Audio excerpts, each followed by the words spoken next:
Nope. They cannot hear us. Whoa! Well, I can hear you on this on my I'm Now I can. listening to the feed. She says, now I can. Okay. Okay. Is there an echo?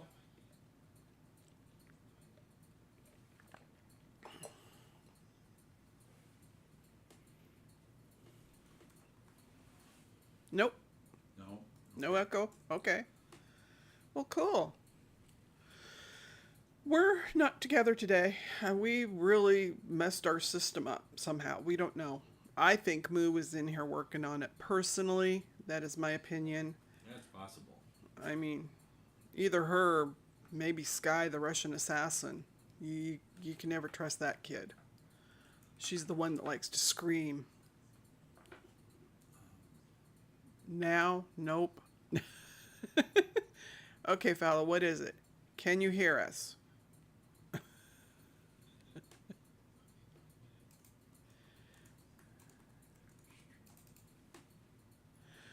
What?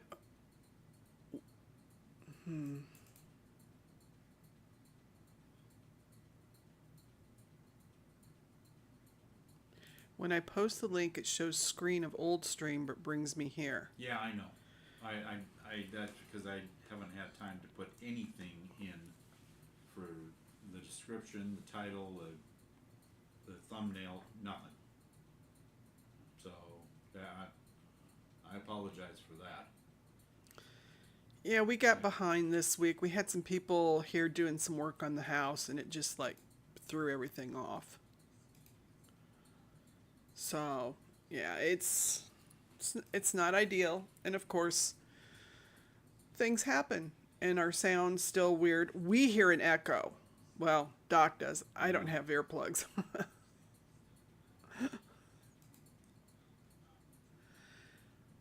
Right. Blah blah blah. Blah blah blah blah blah blah.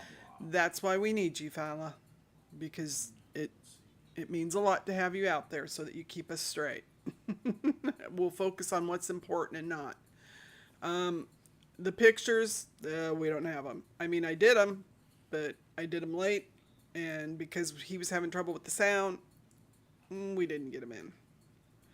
So, once we get the finished product put together, because after the stream, what Doc does is he finishes editing, and sometimes it takes until the next day in the afternoon sometime, and we post it. So then if you want to look up pictures, we'll also post a site for Kaycera Pretty Stops, so that you guys can see who she is, because she was a beautiful young girl. But we'll go ahead and get started, and we'll just pretend everything's working. We'll be in my fantasy world today. Okay, guys. Thank you, Krusty and Falla, for being here. Hopefully some others will join us. Otherwise, they'll catch on. But greetings to my truth seekers and my justice warriors. I'm your storyteller Z in the wilderness of injustice here with my ride or die Doc, who's always riding shotgun as we navigate the darkness where the predators hunt and the system fails. Right, Doc? Yeah, the system fails. Yes. Even our system failed. But anyway, we're going to shine a light on the forgotten story of Kaysera Stops Pretty Places. One society would rather leave buried, especially in Montana. So buckle up. The path ahead grows bumpy as we lead you through another section of the nightmare they call this justice system. We're diving deep into a case that will absolutely infuriate you, expose a systematic murder cover-up machine that's been operating in Montana for decades. And we're going to call Montana on the carpet for this. But the story's going to start out with 18-year-old Kaysera Stops Pretty Places. Isn't that a beautiful name? Whose murder in Bighorn Country, Montana, has been covered up by a network of corrupt officials for over 5 years. Amy's mom wants to, well, It's a beautiful place. It really is. Montana's gorgeous. We lived there for a short time when I was a baby. My dad loved it. But unfortunately, there is a lot of corruption in that state with the government. And this case is really going to bring that to the front forward so you guys can see it and judge it for yourself. Hang on to your shoes here. I'm gonna Uh-oh. try something. Woo! I don't know what he's going to try, but hey, I'm game. What you doing, Doc?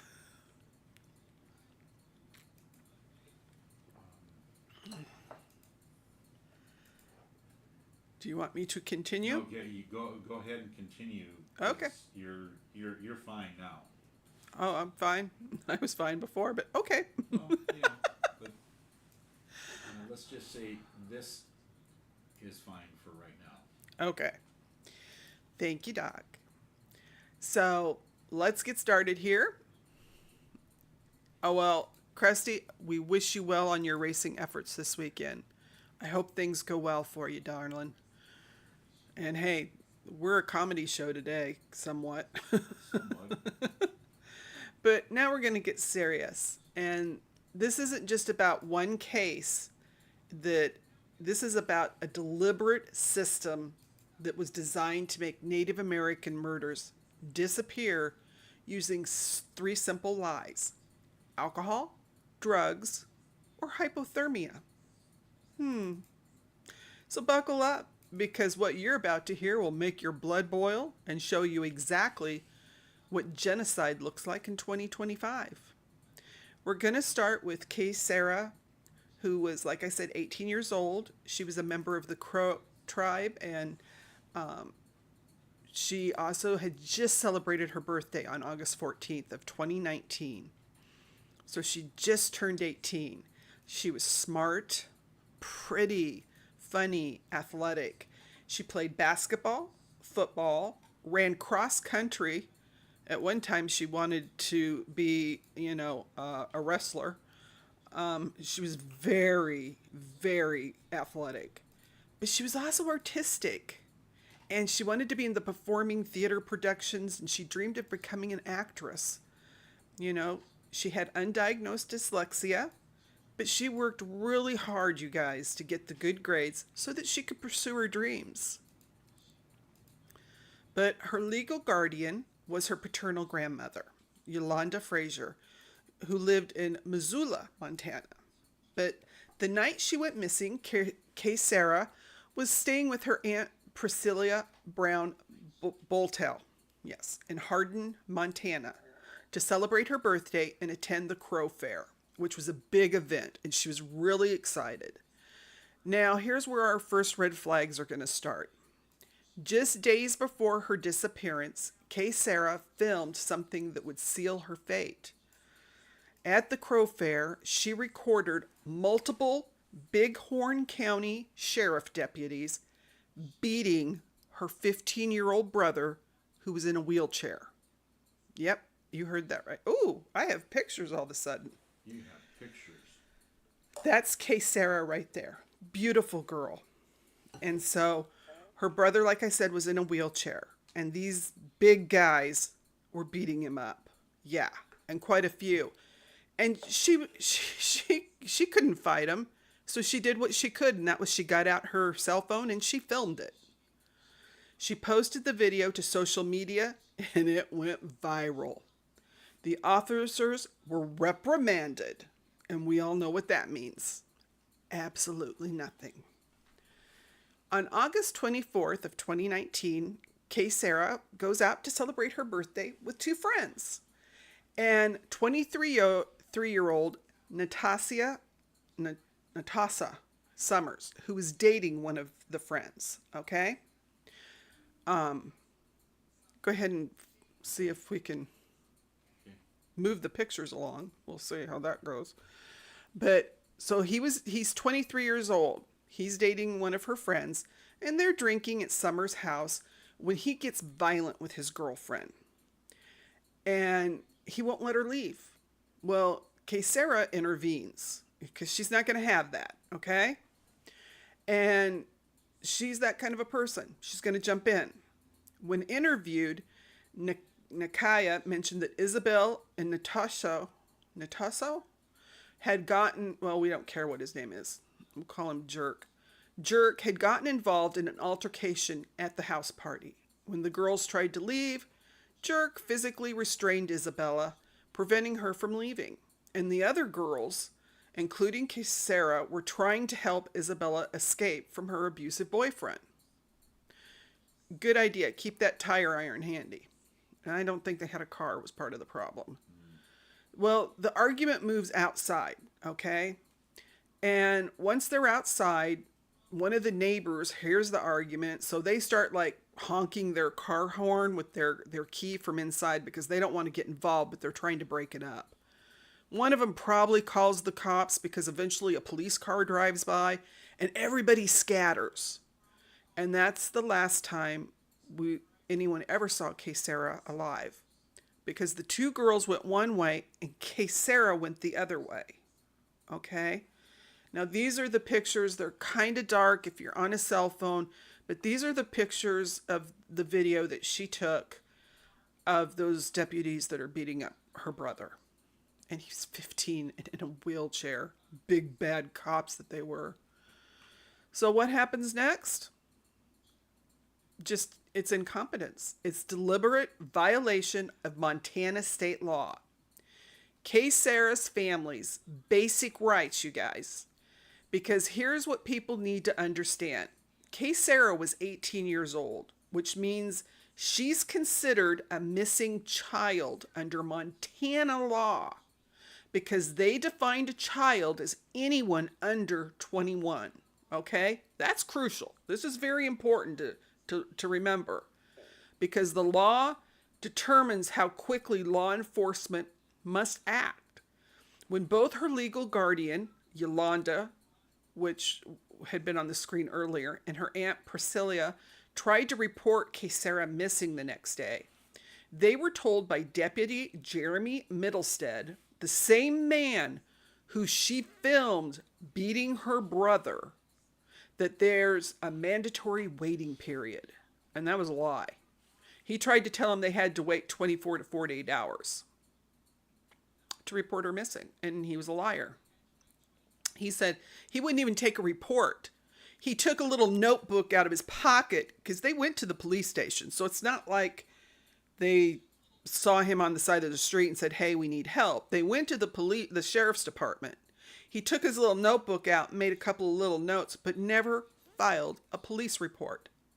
Shh, Doc, it's wrong. 20 I think, 24 to 48 hours is a television thing.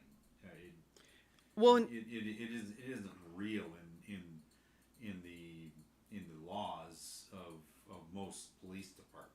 No, it's not the law. So.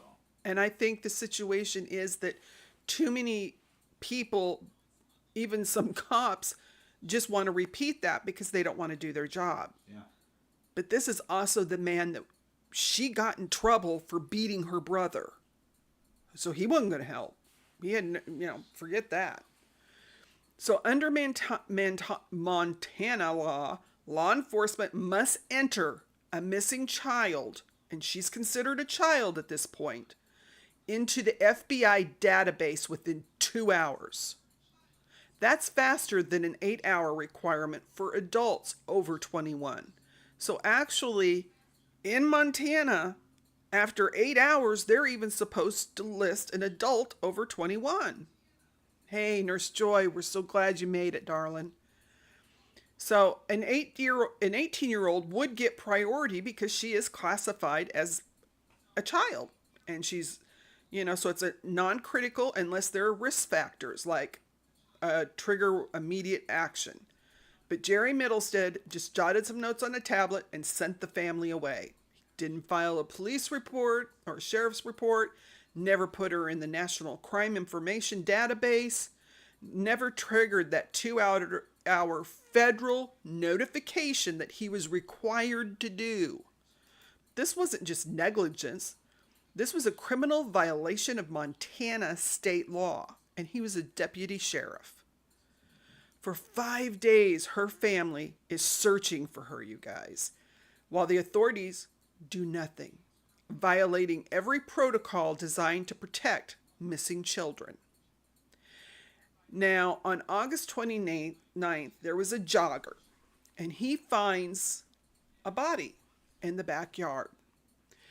And this body is just feet away from where she was last seen. It's right next door to the house she was at. Okay? And this guy, he was jogging, and the body was right there by the chain link fence. Because he jogged by, and then he thought about what he saw, turned around and went back. Okay? And he reported it. The family didn't get notified. For 2 weeks, they're searching, posting flyers, praying she comes home alive.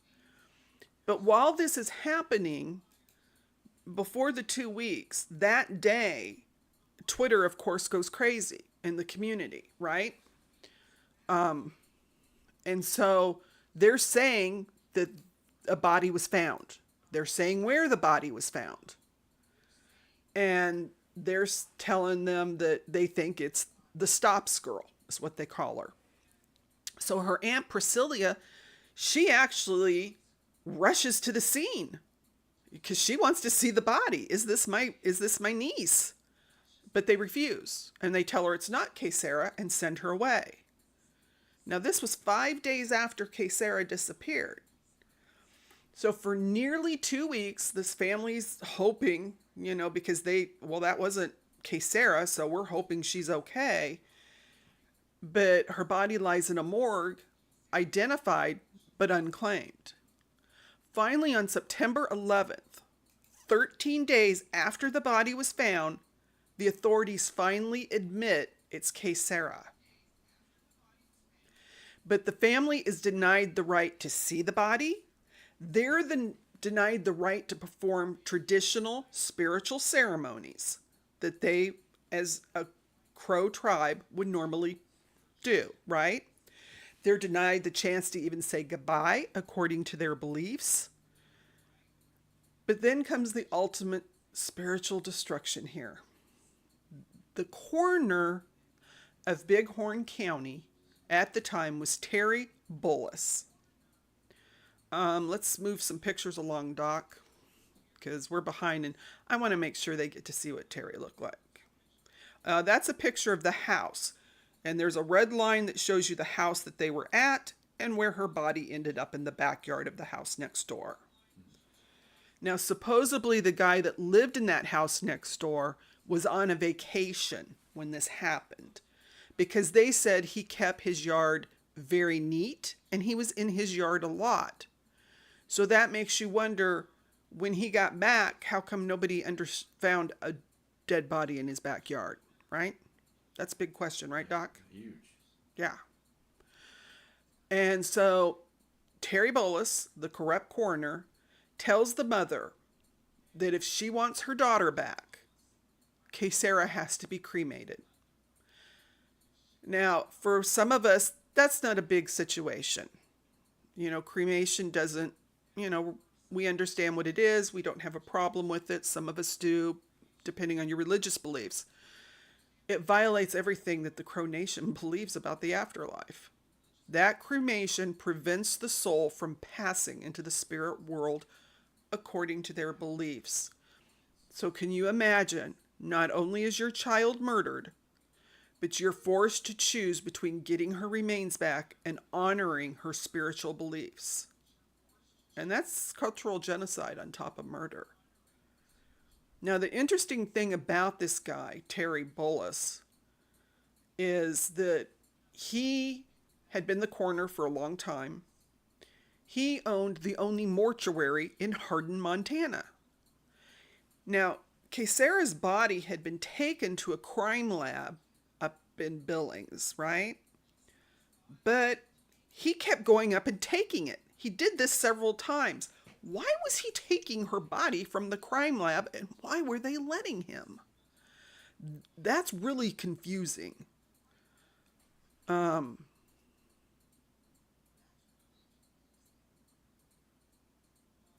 Okay, you can take your loved one home with you. Okay. Yeah, I mean everybody has their beliefs and their standing. And this man had been in the profession of having a mortuary for years, okay? He was right there near the Crow reservation. He knew their beliefs.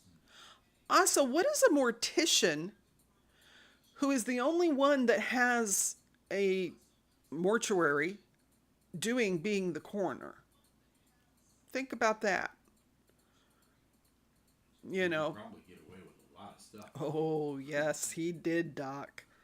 He did. And, you know, he even had been in trouble for embalming somebody without permission of the family before and had had to take a class. Wasn't that nice? Ooh, a class. Yeah. Which he probably slept through. Yeah, I think so. So the person that had found Kaycera, Jason Cummings, he tried to do everything right, this poor guy. I mean, he'd been jogging when he found the body. He calls the police. He stays on the scene. He watches in horror as they completely botch what should have been a crime scene investigation. Okay? The first thing he notices, they don't secure the scene. He even tells them, aren't you going to secure the scene? There was no tape, no barriers, people just walking through what could be a murder scene. Yeah, I know you're right, Nurse Joy, about them in smaller communities. A mortician and a coroner can be the same person. But I just have issues. Well, as the story goes, you're going to see where the issues come in because this man took liberties. And the people in the sheriff's department and the attorney, well, they don't call it a prosecutor. They call it the county attorney, Jay Harris. He knew, they all knew what this man was doing, but nobody said a thing. They just let it slide because it was natives. It was indigenous people. So it wasn't something they were worried about. But here's the part that's going to make you lose your mind. Cummings watches as the officers pull Kaysera's phone out of her pocket. And he tells them, and I'm going to quote this for you. He says, charge it. That's the fastest way to identify her and contact her family. Now, this is the jogger telling them, not a police officer. The jogger is saying, charge the phone. It's like, duh. You know? Basic police work, 101. Right, Doc? Yeah. I mean, you can't get any simpler than that. Move the pictures along, Doc. So, yeah. We have this, you know, phone. Oh, that right there is a picture of the deputy, Jeremy Middlestead. So we can go past him. So the phone, but they don't listen to him. You know, the phone sits dead while Kaysera's family spends 2 weeks still thinking she's alive. Now that's her grandmother, Yolanda, and she's out and she's showing someone where they found Kaysera's body. Okay, because it's right there local, and it's right by a highway that they said is traveled, that cars go up and down that highway every 30 seconds because it is the main highway through Hardin that, you know, connects a lot of that part of Montana, like from the reservation up into Billings. So people aren't on this road a lot. So it makes you think, if she had laid there for 5 days, why did it take so long for somebody to find her? Because the jogger, as he jogged by, he saw her, turned around and went back. So that makes you wonder, was she there for 5 days? So if they had just plugged in the phone, the family would have known immediately. But like her grandmother says, one of the first people, sheriff, I keep getting police and sheriff, but they're sheriffs. One of the first deputy sheriffs on the scene, of course, was Jeremy Middlestead, the cop that he had trouble with Kaycera. He knew what she was wearing because her grandmother and aunt had reported it. She was wearing the same thing. Her hair was styled the same way. Now, they said, supposedly, that her body was very decomposed. And that also makes you think, yes, it is August. We are talking Montana. She was supposedly only out there for 5 days. But when her body was moved, the grass beneath her was green. How could she have been there for 5 days, Doc? I don't. If something, you take dirt. I mean, if it sits on, if it's more than like an inch thick, it kills the grass underneath, and that happens way faster than 5 days. Right. So this case, there are a ton of questions. Now, the family, they never did notify Kaysera's family on her father's side. Never did contact any of them. They ended up mostly finding out through Twitter and other people, the local communities, how they found out that she was gone. So when finally the family meets with the investigators, because the deputy sheriff, Middlestead, that's a pain in the rear, he recused himself because, he had a situation with her brother. Okay. Yeah, all of a sudden he's going to be sheriffly. I mean, please, he wasn't when they tried to file a report. Is that a technical term? Yeah, I only use technical terms, Doc. Okay. I'm very strict Okay. on my vocabulary. Haven't you learned that by now? Make it up as I go along. Okay. So a month later, they meet with Captain Michael Fuss, and he's a mess. And they're told the phone was dead, but they're shocked that they even know about the phone, because they didn't realize that the guy Cummings had told the family they have her phone. And he was a little insulted. And he told them, well, even the FBI can't break into phones like that. And her grandmother said, this is just a teenage girl's phone. Yeah. I don't think she had a fancy phone, you guys. Nowhere does it say she did, but I mean, come on. How many trials or true crime have we watched and they break into the phone? Sure. Yeah. So, another lie. But then in the same breath, they asked the family to sign releases for Kaysera's phone and social media accounts. So, which is it? Can you access the phone or can't you? You're saying you can't, but yet you're asking us to sign paperwork. That makes it sound like they accessed it, maybe took off what they wanted off of it, which was maybe the film of the deputies beating up her brother. Just a thought. Just a thought. But here's... That's a pretty good thought, actually. Yeah. So, because they also wanted her social media logins. So did it disappear from social media? I know there are different YouTubers that have tried to find it, and it's hard to find. There is one that has had the video, and she did play it on her YouTube channel. And but they said it's not easy to locate. So it just makes you wonder if they did something with it. So what were they doing that whole month with the phone? If it's so impossible to access, why did they need releases for social media? What were they looking for, and what were they trying to hide? What evidence was on the phone, and they didn't want the family to see? I don't even know if the family's got the phone back. That would be an interesting question, because if they have not got the phone back, I would want to know why. So I think they got in the phone just fine. I think they found the evidence they didn't want to share. And I think that's why they wanted those releases, because they were going to cover up their tracks. Simple. But let's expose this systematic cover up. Right here is the backyard where Kaycera was found. Like I said, there's a chain link fence there.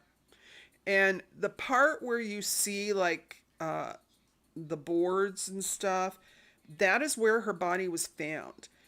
At that time, there was a chain link fence in front of it. So the gentleman has taken the fence down. You can see it in the first photo with all the trees. The fence was there. But her, you can see it in the background too. yeah, and her grandmother said that Kaysera's body was, her head was facing the highway and the fence, which her grandmother said was east. Kaycera was on her stomach with her hands underneath her. She said, there is no way my granddaughter just laid down in the yard and passed away. She said it did not happen. She said there were no drugs, so there's just, it didn't happen that way. Her grandmother truthfully believes that somebody came and placed Kaycera there after, just before she was found, that she was not there the whole time. So now let's expose the systematic murder cover-up machine that Terry Bullis operated for decades, with the permission pretty much of the authorities and the county attorney, because they let him. Nobody called him on his stuff. This man wasn't just a corrupt coroner. He was really running a criminal enterprise.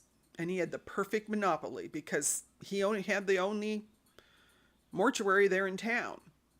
And the key to understanding the system is, as the county coroner and the owner of his Bullis mortuary, this created the most corrupt conflict of interest you can imagine, because he decided the cause of death and controlled investigations. So as a mortuary owner, he profited from every single death. As the only funeral home in town, he could force families to use his services whether they wanted to or not, like he did with Kaycera's family. He said, if you want her body, you have to let me cremate it. Me, not have her cremated. You have to let me do it. But Bullis had a 3-part playbook, you guys, of covering up native murders. Is this the next picture? Is that him? Yes, that's Bullis. Okay. Yes, he's just a delightful man. I will tell you right now, he is deceased. But his corruption, it's still out there, and it's still affecting cases, because they actually let this man retire. It's not like they, got rid of him or took him to court. They let him retire, and then I'm not exactly sure exactly when he passed on, but he has passed on. But I still don't like him. So his 3-part playbook was, with a native murder, it's either alcohol, drugs, or hypothermia.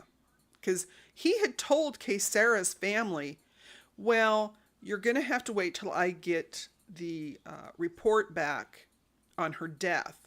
But I can tell you, it's going to tell you that it was hypothermia. We're talking August. Now, I did some research, and they said that in August in Montana, there can be some cold evenings, or if you get wet. She wasn't wet. She was in somebody's yard. She ran away.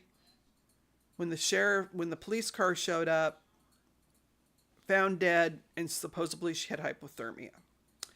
So case after case of these young native women and men are found dead under suspicious circumstances, and he rubber stamps it with one of these causes of death without any investigation.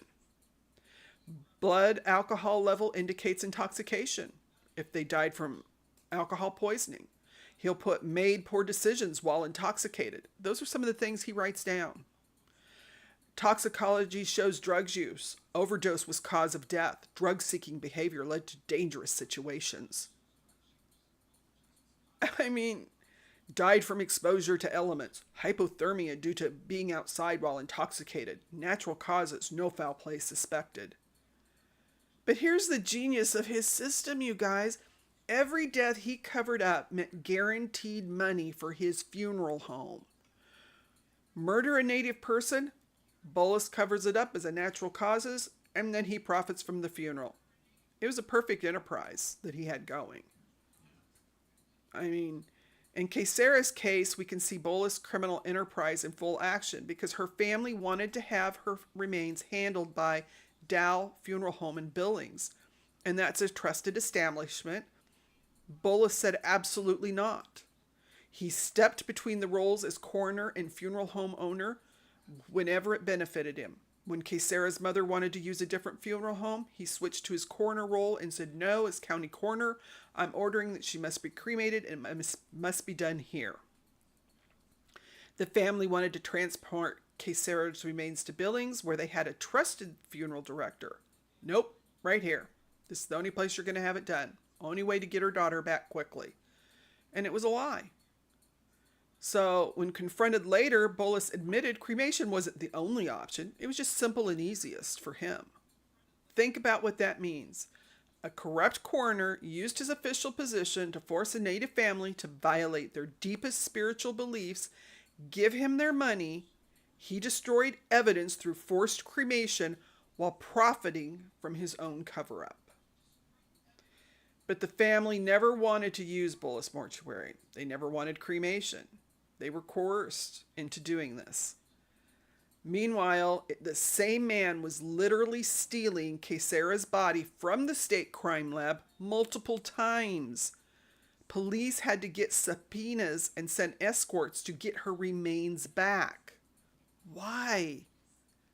Because Bullis wanted to control his evidence and profit from the disposal. Or who was he working for? It makes you question. There was no reason for him to go up there and take her body multiple times. And that's what Captain Michael Fuss said, was that the coroner had taken her body several times. I mean, that's just creepy, isn't it, Doc? Yep. I mean, come on. So then this wasn't the first time he's pulled scams. In 2003, there was a woman who died in an accident. He took her body to his funeral home without permission, embalmed her without consent, refused to release her until the family paid for his services that they never requested. A funeral director named Fred Rouse from a neighboring town said he always brought cash when picking up bodies from Bullis because there was no telling what service he'd demand payment for before releasing remains. So it was known in the community that you would have to pay to get a hold of a body, Doc. Yeah.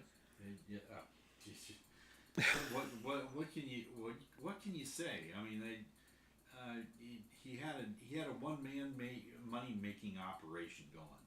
You know, well, it even makes you wonder though if he was the only man in on it, because the sheriff's department and the county attorney had to go along with what he was doing. You know, he couldn't have been.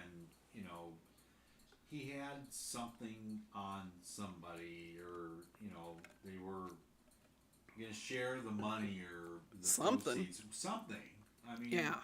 You know, I don't know what it is, but because the former county attorney at the time, Jay Harris, got indignant with the family when they were trying to ask questions, because he was trying to, you know, he came out with the report and he was just like, no, you know. So he was covering up for Bullis and everybody else. is this next picture? Yes, that's Jay Harris. Right there, okay. Yeah. So he takes the bodies without permission, holds the family hostage, really, because either you pay or you don't get the body. Now, the state board in 2003 found him guilty and made him take ethics classes and put him on probation. But they let him keep both jobs because that was in 2003 when he got in trouble. But we see in 2019, he was still doing it. So he didn't learn anything. Like you said, Doc, he slept in class. Yeah.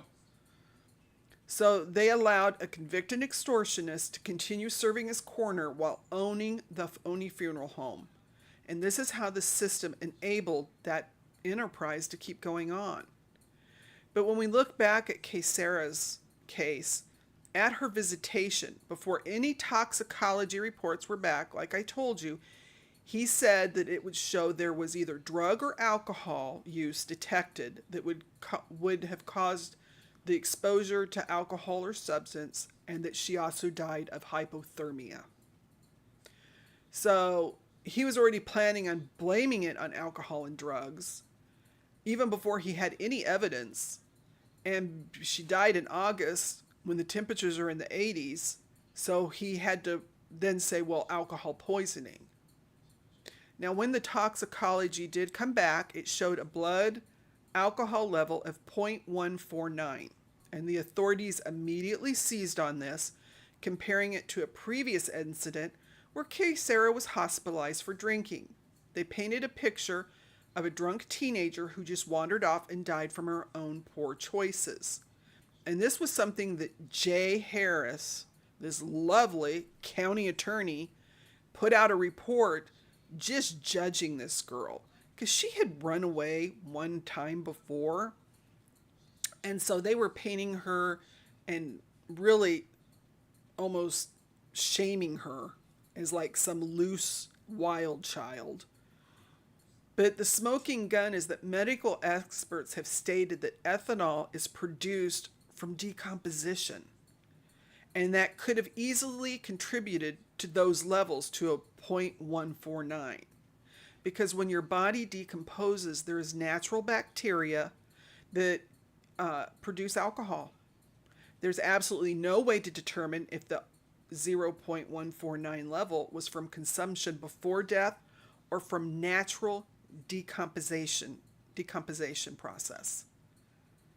So think about that, Doc. Kaycera's body was in advanced decomposition after just 5 days, which is suspicious in itself. But that same decomposition process that made identification difficult would also produce the alcohol in her system. Which would tend to lead us to believe that she was dead before she was placed there. I mean, yeah. If she was truly decomposing already and it was advanced decomposition, then obviously it had to happen more than 5 days. Yeah. Or where did they have her for those 5 days? Yeah. Was it somewhere warm? We don't know. So when Bullis and the authorities point to that blood alcohol level as proof she died from drinking, they're potentially using evidence that's created by decomposition to cover up a murder. It's brilliant, it's evil, and it's exactly what you'd expect from this murder cover-up machine. Bullis didn't care about facts. He cared about pushing his narrative while profiting from the cover-up. Native girl drinks, native girl dies. Bullis gets paid for the cremation. Case closed. So the deputy who beat Kaycera's wheelchair-bound brother, the one she filmed, Jeremy Middlestead, when Kaycera's family tried to report her missing, I told you how he just jotted some things down in a tablet, violating, the laws. What did he do? Well, after he recused himself, this is going to kind of make you lose faith in the system.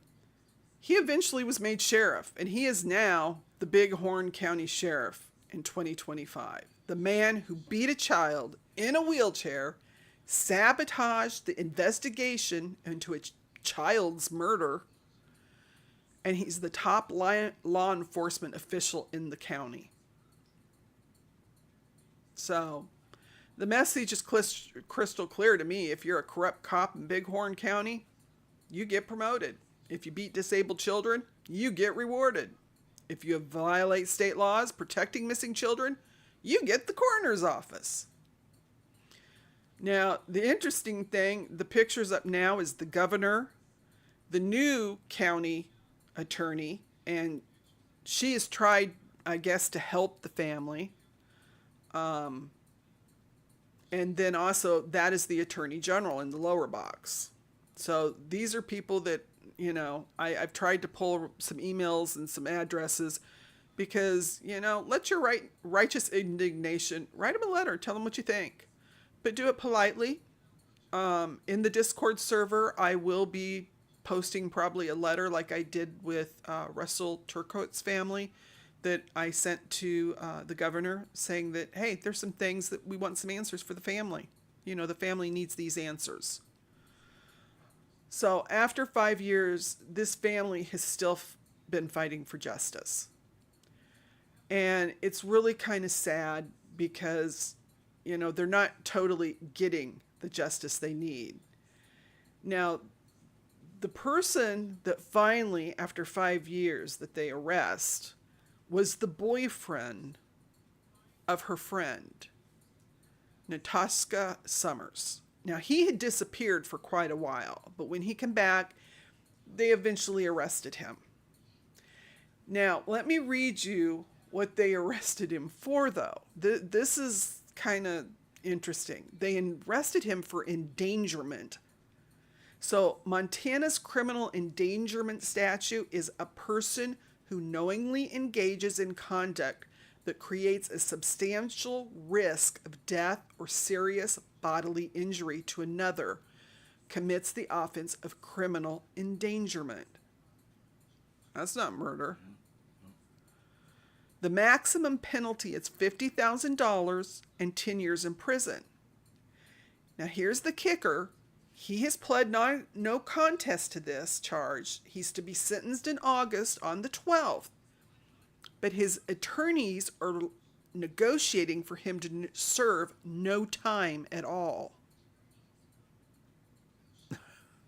Are you kidding me? That's ridiculous. They can't even tell you exactly why Kaycera died. They said they can't rule out that she was suffocated because of the decomposition of the body. They can't rule out a lot of things. Was she beaten? We don't know. So there are a lot of missing pieces here. Now, I'm not... Wait a minute. Follow. Yes, it will be in the description. Yeah, we'll put that information out there for you guys. And I also like to put things on our Discord server, and Fala has posted it. If you have trouble, if the link runs out, they usually last for 24 hours. Check the email. Our email is listed in up in the description. Send me an email. I'll make sure you get a chance to come into the server because we have a great community we're building. But so we have this man. Now, Summers was the jerk was the last person who saw Kaycera alive. He was chasing the girls with his truck that night. He prevented them from searching for Kaycera because the two friends and Kaycera that were trying to get away from him, when he came out, the girls were going to start searching because they couldn't find her. Well, then he saw them and started chasing him with his pickup, so they had to take off and leave her. So they never did find her that night. Right? So I don't know if that's what they're saying the endangerment was. And I don't know why this man is pleading no contest. I don't know if he actually did something or if they're making him the fall guy but telling him he's not going to end up in jail. That's where my brain goes with everything that's happened because there's too many questions in this case. Because where are the murder charges? Where's the evidence they claim to have? What evidence do they have that he endangered her? Why is the man that many believe killed the 18-year-old getting what really amounts to a traffic ticket? So it feels like a massive cover-up, like someone very powerful wants this case to go away quietly. You got to remember, when these girls and Summer, the jerk, were out front arguing, a police car showed up or a sheriff's car, right? Who is the first one that showed up whenever her body was found? Jeremy Middlestead. There are too many coincidences in this case. Now, for someone like Summers, who's just getting a slap on the wrist while everybody moves on, Kaysera's family, they're not moving on. They lost a beautiful, sweet member of their family. They don't get anything. And the case is so suspicious. Official timeline. Okay, here. We're just going to break down the timeline real quick. Kaycera disappears August 24th. Her body is found on the 29th, 5 days. The state medical examiner said her remains were in advanced decomposition requiring dental identification. So they must not have even told them they had the phone. Okay? How does an 18-year-old decompose to that extent in 5 days just laying in a backyard? She's not in water.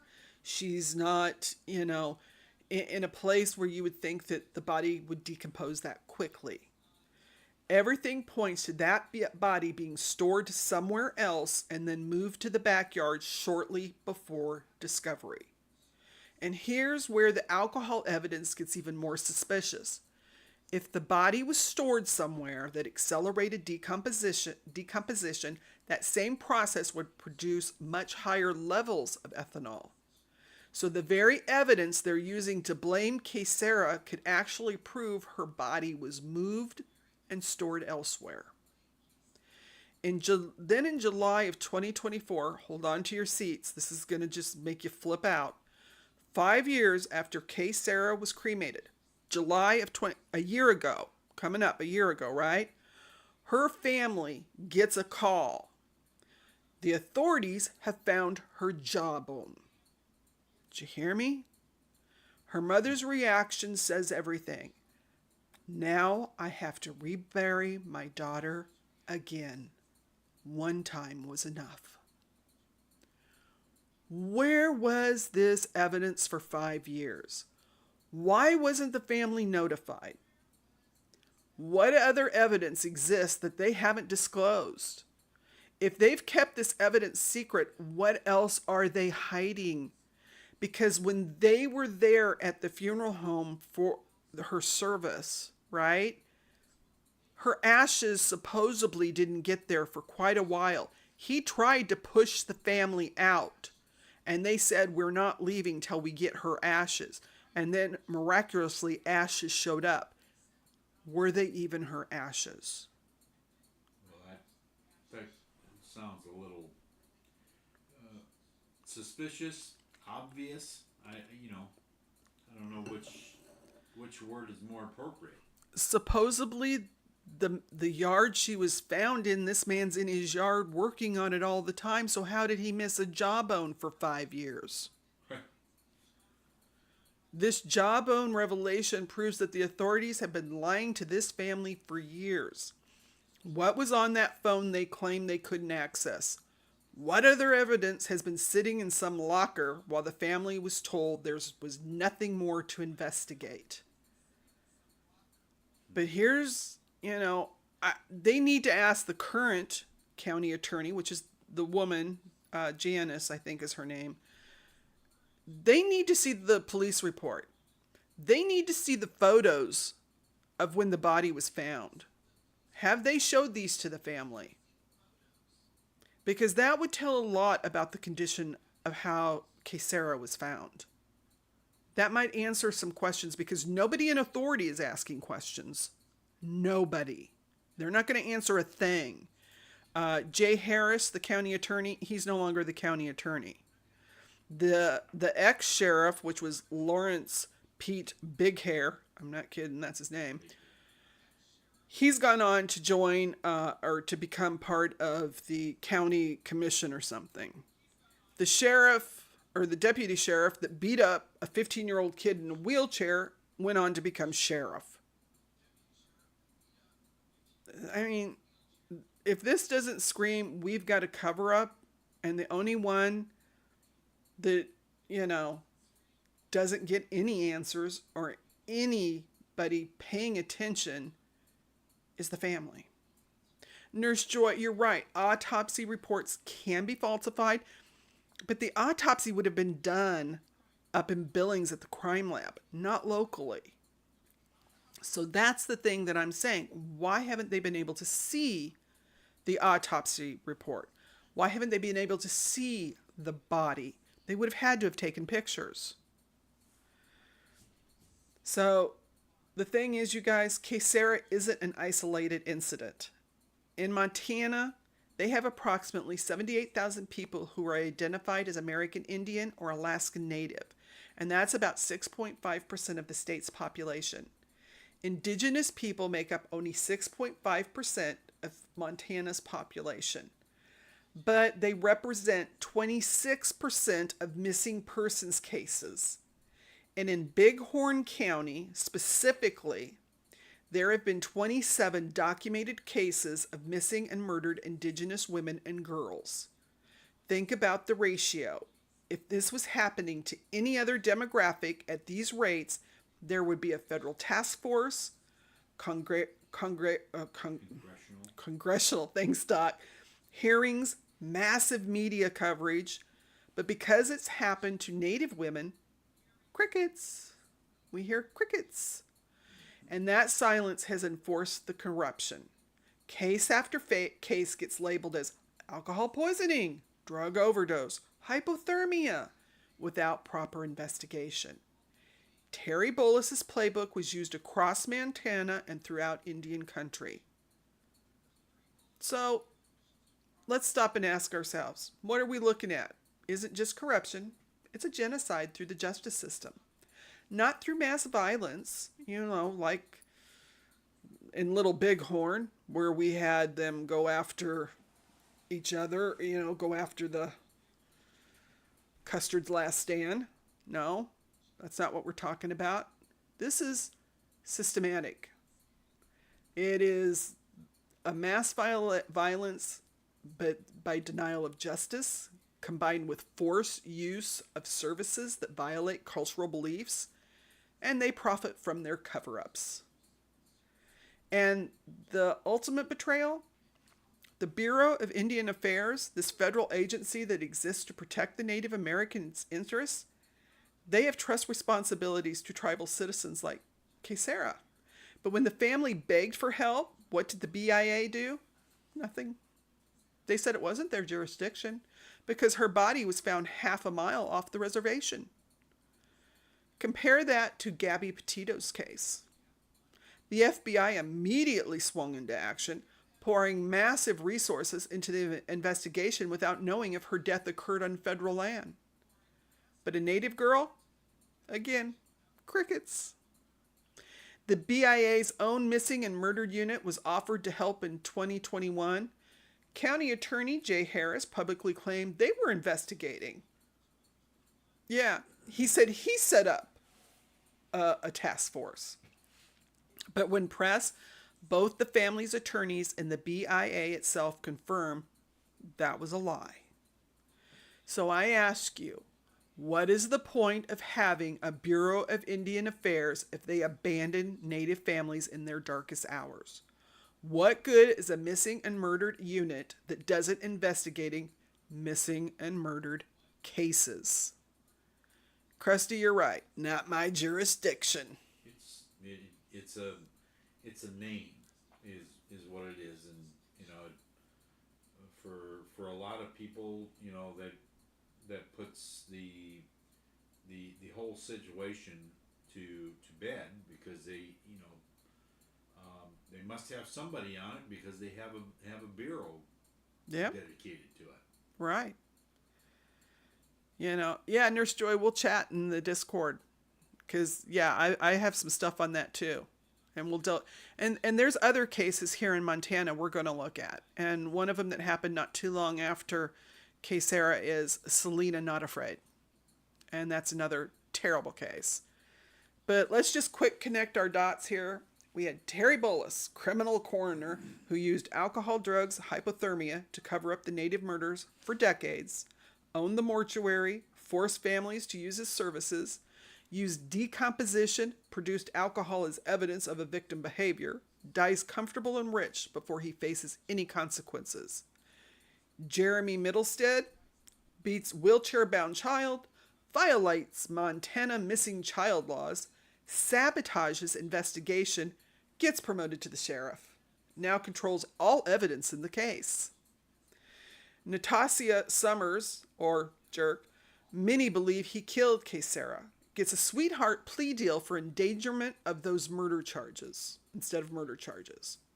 The system, everyone from county attorneys to state officials, have enabled this machine because it was convenient, profitable, and reinforced racial stereotypes while generating funeral home revenue.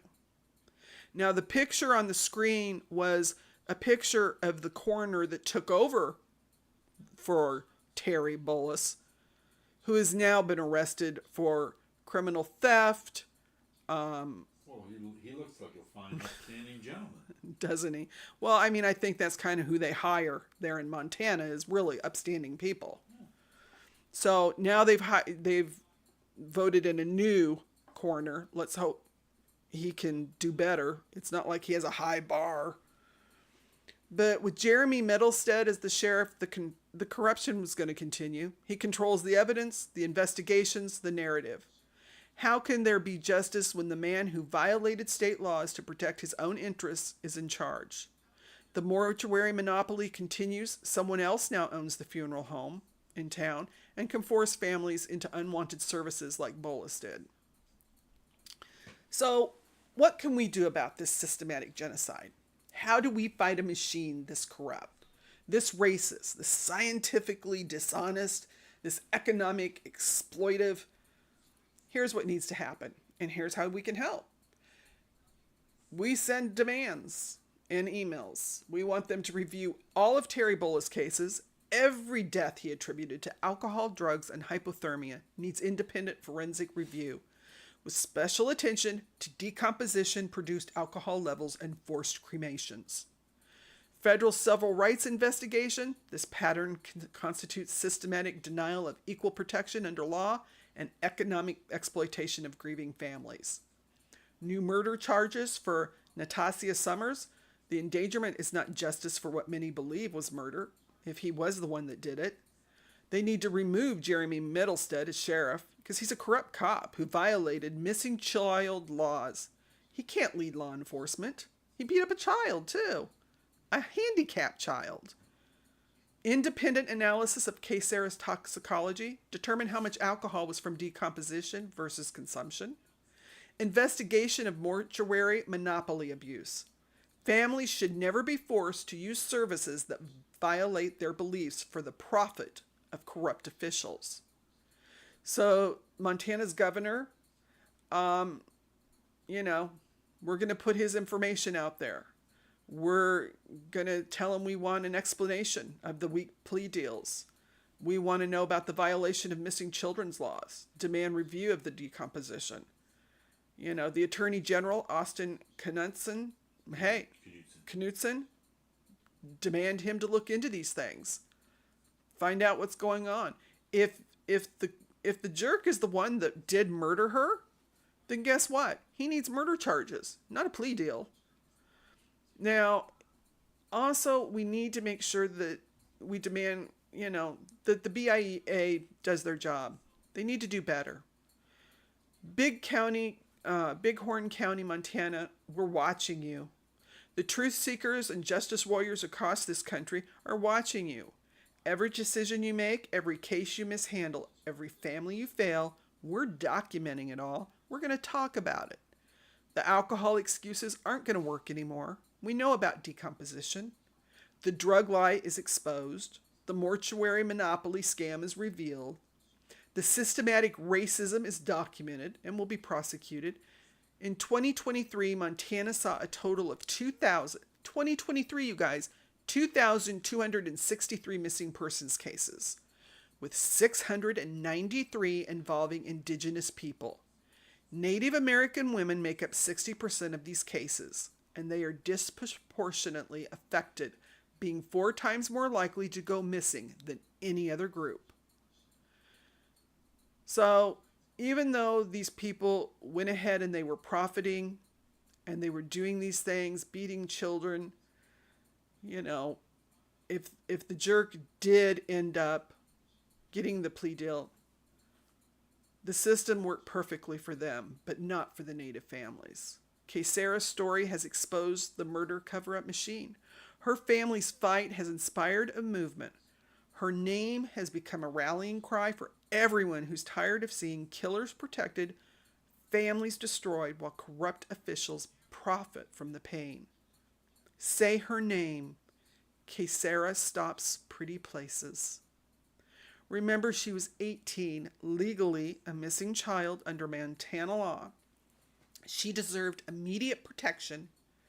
Remember, the alcohol in her system was from decomp. Her family was forced to use that mortuary. Her phone was held as evidence they claimed they couldn't access, but demanded the family sign releases.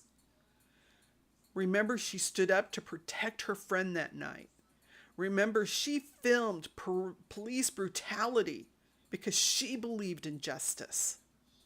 Remember, her family has never stopped fighting for her. What could she have become?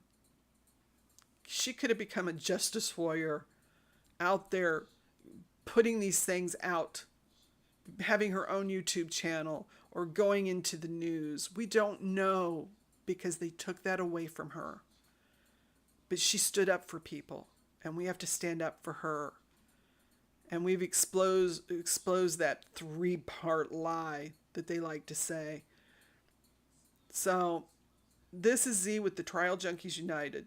The Terry Bullis era is over.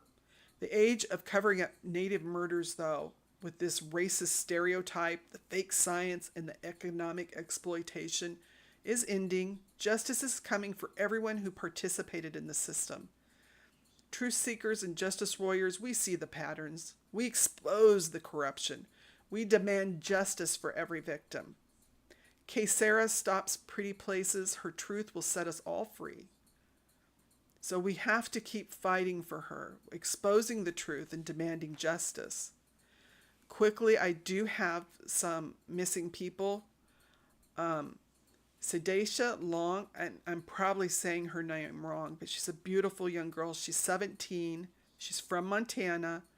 She has brown hair, brown eyes, 5'5", 120 pounds. She was last seen on June 16th. The Flathead Tribal Police at 406-675-4700 is the number to call, or call 911. Doc will put these numbers later in the description. James Patterson, he's only 15. He might be 5'11" to 6 foot, 180 pounds. He's a child. Eyes and hair are brown. He was last seen wearing a white Nike shoes, white t-shirt. He was last in contact with his family on June 16th. The Blackfeet Law Enforcement Services would like you to give him a call at 406-338-4000. Next, we have Robert Thomas Urlot, age 41. Now, he's male. He's from the Crow Nation. He's 5'7" to 6'1", quite a difference. 160 to 190. His hair is gray or partially gray. His eyes brown. He was wearing a plaid blue shirt, white button-up shirt, navy blue, brown cotton woven jacket, and dark colored jeans. He had gray and white Nikes. He was last seen on May 7th of 2025. Of 2024. Last contact was May 7th of 2024. They didn't even put his case in NamUs until December. So he disappeared in May of 2024. They didn't even put it in NamUs until December 18th of 2024. And that's the Bighorn County. He's missing from tribal land. The last seen at the TP Service Inc. The office, the Bureau of Indian Affairs, you can call them at 406-657-5936. The Bighorn County Sheriffs, for whatever good it might do, 406-665-9780. The case number is 2400255. Yeah, you're right, Krusty. There would have been a lawsuit. And I wish there would have been an attorney that would have stood up for this family and said, let's sue some people, because some people needed to be sued in this case. But let's remember 78,000 Native Americans call Montana home. They deserve justice, they deserve protection, they deserve the honor to bury their dead according to their beliefs without being forced into services that profit from the pain. The truth seekers and justice warriors, we've navigated through the darkness of Bighorn County together. We've exposed Terry Bullis' murder cover-up machine. We've seen how Jeremy Middlestead went from beating a child in a wheelchair to wearing a sheriff's badge. We've watched the Summers jerk walk away with a slap on the wrist while Kaycera's family still fights for justice. But here's what I need you to understand as we reach the end of the Wilderness Trail. Every killer relies on your silence.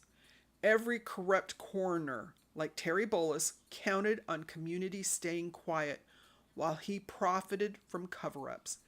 Every dirty cop, like Jeremy Middlestead, depends on witnesses looking the other way. Every predator, like the one who took Kaysera's life, banks on people believing the system's lies about alcohol and drugs and hypothermia. Don't be why we share another story on this channel. Kaysera Stops Pretty Places filmed police brutality because she believed in speaking truth to power. She stood up for her friend because she refused to stay silent in the face of violence.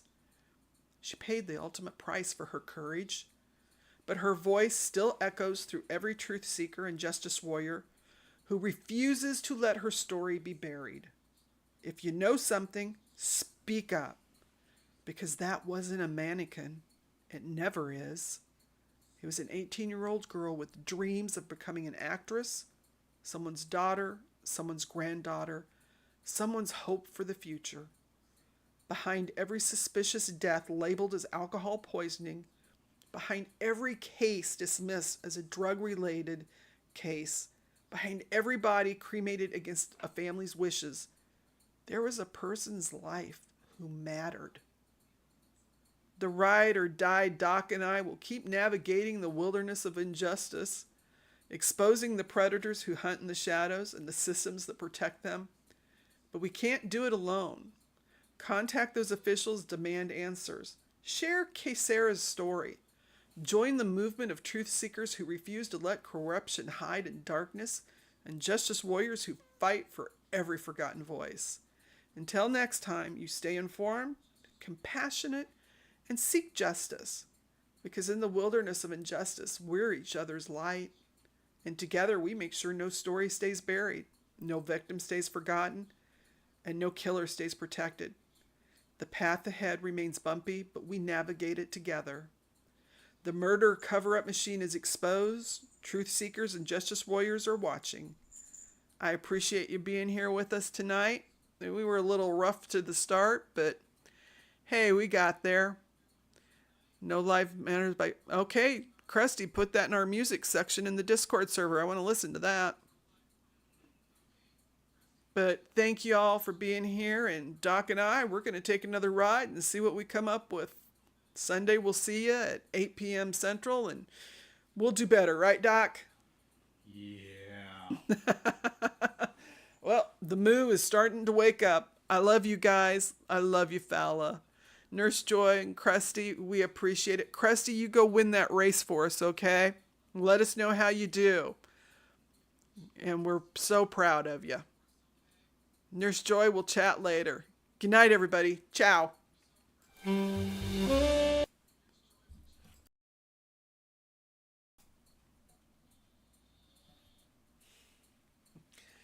Krusty sends his love, Moo Moo. Doo-doo.